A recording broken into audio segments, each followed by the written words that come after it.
So what is a liquid facelift? It's essentially a moniker that means we're going to fix every part of your face without surgery.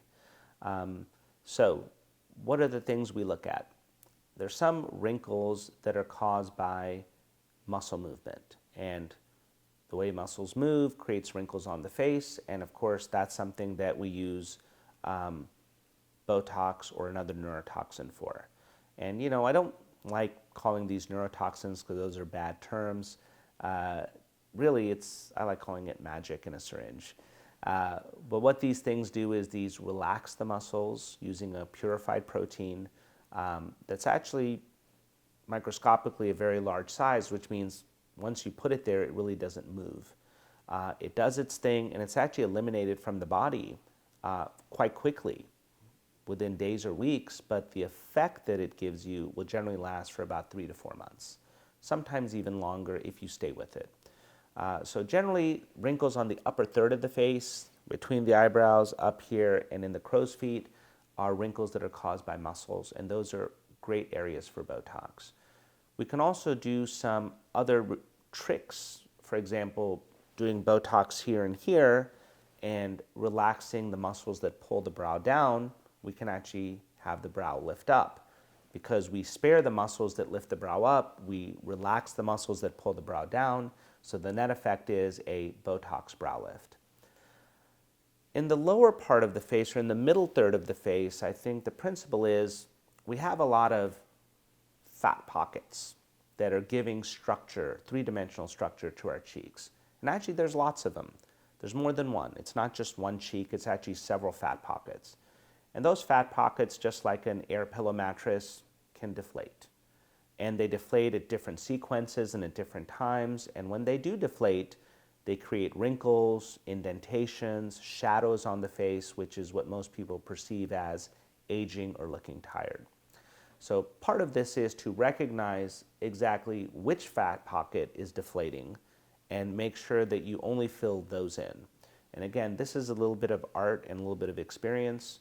A lot of people have seen people that have been overly injected. They look puffy. They have cheeks that, you know, look like they just had, their molars drilled and fillings done.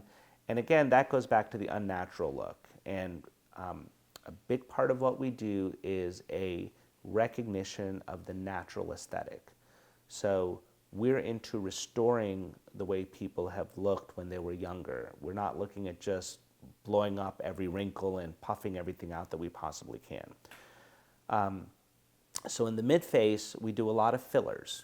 A lot of people don't realize if you have a nasolabial fold, you don't have to inject the whole fold. You inject the fat pad right here, which caused the fold in the first place, and suddenly you'll see the wrinkle lifts out. Likewise, the tear trough, as a lot of people call it, the fold underneath the eye, it's a couple of very specific fat pads that are losing volume. And again, I think of them as air mattresses that have deflated. You reinflate the air mattress with the filler, and suddenly the wrinkle goes away, the facial contours look great, there's no shadows, there's no lines, and people lose the look of aging, looking sad, looking tired, which are the negative features that the deflation causes, and they're back to looking plump, youthful, and energetic, which is kind of what we want our face to look like. Finally, the lower third of the face. This is the redheaded stepchild of the face. Everybody forgets the part beneath the lip. Often people will get a big line that forms just above the chin, and people lose a lot of volume in this area. They also lose volume in the corners of the mouth. What's the net result?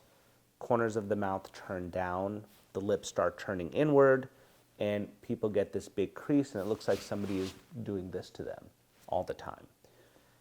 Filling in the lower third of the face in a good fashion helps rejuvenate the corners of the mouth and give height and volume to the chin area without surgery.